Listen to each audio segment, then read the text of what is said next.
अभी आरपीएससी ने आरएस भर्ती में आरएस के जो पैटर्न है उसमें थोड़ा बहुत चेंज किया है। चेंज क्या किया है, तो प्रीलिम्स में तो बहुत कुछ भी नहीं किया है, सेम पैटर्न रखा है, सेम सिलेबस है, ऑलमोस्ट सेम है। लेकिन मेंस में इन्होंने काफ़ी कुछ चेंज किया है। मेंस में देखो तो क्या किया, तो इसमें जो 20 शब्द वाले जो प्रश्न थे, आंसर देने होते थे, वो अब खत्म हो गया। अब इसका कंसेप्ट खत्म हो गया। अब मेंस में सिर्फ 50 शब्द के प्रश्न पूछे जाएंगे और 150 शब्द के 150 वर्ड्स के होंगे, ठीक है।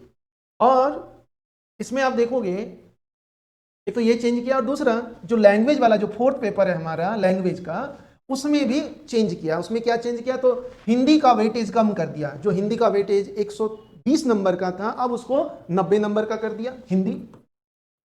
इंग्लिश जो पहले 80 नंबर का था, उसको अब 70 नंबर का कर दिया। और बाकी जो बचे नंबर है 40 नंबर का एक नया टॉपिक जोड़ दिया, क्या, तो ऐसे निबंध। अब निबंध भी एक आएगा, निबंध भी आएगा, ऐसे भी लिखना है। एक निबंध होगा जिसमें आपको मिनिमम 600 वर्ड्स में आपको ये निबंध लिखना है, 600 वर्ड्स मिनिमम, और इसमें 40 मार्क्स का होगा। 5-6 टॉपिक्स है ना, जैसे करंट से international relation, education, literature, language, economy, society, इससे रिलेटेड बहुत सारे 4-5 आपको टॉपिक देंगे, उसमें से एक निबंध, एक पर निबंध लिखना, ऐसे लिखना, जैसे यूपीएससी में आईएएस के एग्जाम्स में होता है। तो ये दो मेजर चेंज है ना। एक तो ये 20 वर्ड्स का कंसेप्ट खत्म कर दिया, ये बहुत ही अच्छा किया है, क्योंकि इससे क्या होता था, जो प्रीलिम्स में महारत, मतलब जो वनडे एग्जाम्स में अच्छे करते थे, वो यहाँ मेंस में भी उनको एडवांटेज मिलता, ठीक है।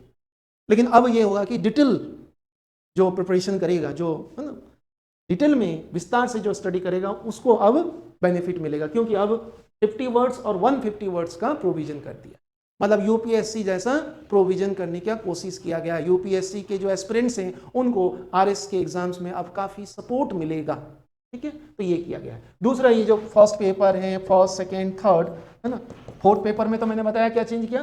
फर्स्ट में, है ना, अब इसमें भी देखेंगे तो हर पेपर में 150 शब्द वाले 6 क्वेश्चन आएंगे हर पेपर में, 6 क्वेश्चन आएंगे 150 शब्द, और बाकी आएंगे 28 क्वेश्चन आएंगे 50 वर्ड्स वाले, है ना, 50 वर्ड्स के, 28 क्वेश्चन 50 वर्ड्स के, 28 क्वेश्चन 50 वर्ड्स के। मतलब हर पेपर में आपको 23 मिनिमम इतने वर्ड्स आपको हर पेपर में लिखना ही लिखना है, मिनिमम है ये, ठीक है, न्यूनतम इतने शब्द लिखना है। अब ये देखो कि इसमें 6, हर पेपर में 6 बड़े होंगे, और बाकी 28 प्रश्न जो होंगे वो 50 वर्ड्स के होंगे, है ना। जैसे मैंने बताया 50 शब्द के इसमें 5 मार्क्स के होंगे, और ये 10 मार्क्स का होगा, 10 नंबर का ये होगा, ठीक। अब इसमें देखो ये 6 जो आएंगे, इस पर आपको स्पेशल अटेंशन देना होगा, इस पर आपको डीप स्टडी चाहिए। जैसे कि आप देखेंगे फर्स्ट पेपर में हिस्ट्री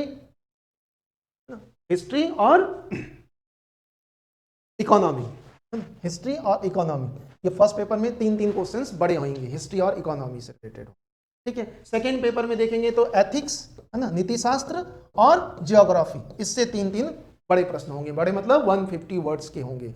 और लास्ट वाले जो पेपर है, थर्ड पेपर, इसमें आईआर, पॉलिटी और करेंट, है ना, इससे 3 प्रश्न होंगे, 3 बड़े प्रश्न, और पब्लिक एडमिनिस्ट्रेशन, इससे भी 3 बड़े प्रश्न होगा।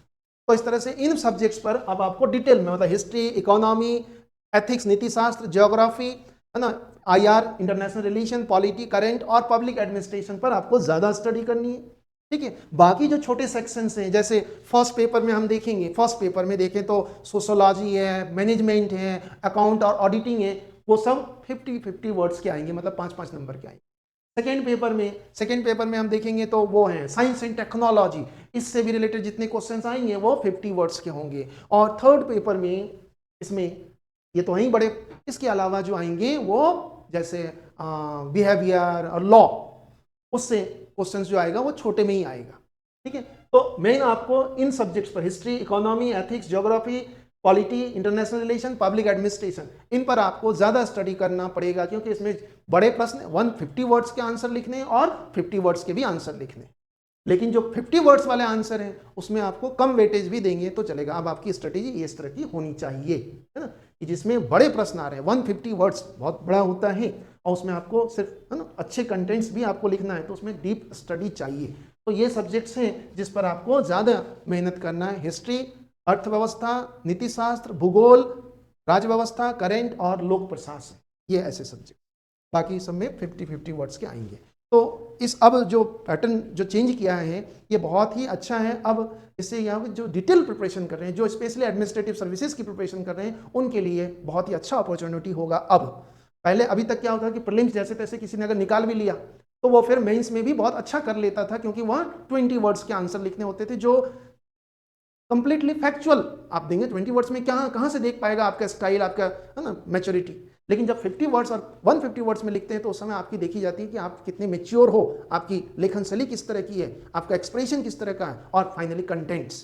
तो इन सब के लिए बहुत अच्छा है। अब यूपीएससी जो आईएएस की प्रिपरेशन कर रहे हैं उनके लिए आरएस को आसान बना दिया गया है, और जो पहले से आरएस की प्रिपरेशन कर रहे हैं उनके लिए भी अब थोड़ा बहुत अब उनको चेंज करना पड़ेगा अपना स्ट्रेटेजी, क्योंकि कुछ सब्जेक्ट्स हैं जिस पर आपको ज़्यादा वेटेज देना है, कुछ सब्जेक्ट्स हैं जिस पर आपको कम वेटेज देना है, और कुछ सेक्शंस था जैसे स्पोर्ट्स था, योगा था, खेलकूद था, उन सबको अब निकाल दिया है सिलेबस में से। मे बी अब वो सब करंट में ही आएगा। तो ये आरएस के पैटर्न में चेंज हुआ है, सिलेबस में थोड़ा बहुत चेंज। प्रीलिम्स में तो एज इट इज़ है, मेंस में काफ़ी बदलाव किया है, काफ़ी बदलाव है, क्योंकि देखो निबंध भी लिखना है आपको, और निबंध वही अच्छा लिख सकता है जिनका जनरल स्टडी के पेपर में बहुत अच्छे प्रिपरेशन है। तो मतलब अब एक तरह से कह सकते हैं कि 40 नंबर और एड ऑन हो गया आपके जीएस वाले पेपर में, लैंग्वेज में से निकाल दिया, तो ये बहुत अच्छा किया है।